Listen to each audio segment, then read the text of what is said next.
واذكر في الكتاب إبراهيم إنه كان صديقا نبيا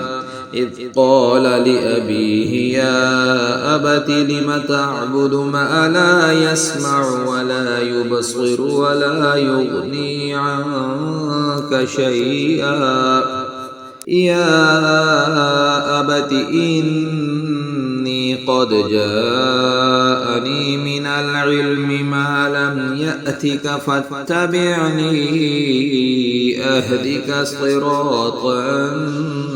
سويا يا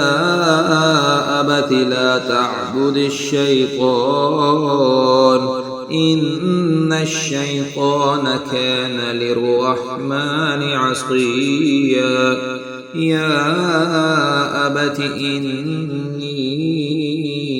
أخاف أن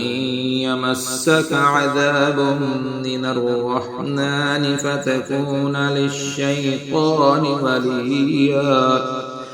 قال أراغب أنت عن آلهتي يا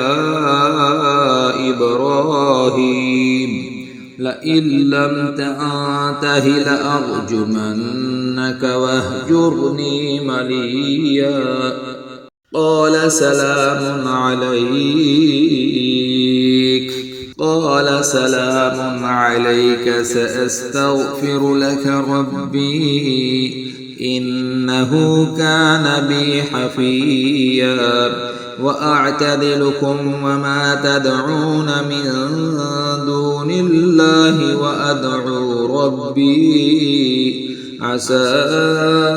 ألا أكون بدعاء ربي شقيا فلما اعتزلهم وما يعبدون من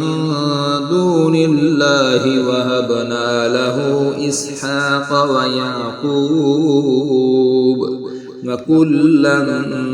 جعلنا نبيا ووهبنا لهم من رحمتنا وجعلنا لهم لسان صدق عليا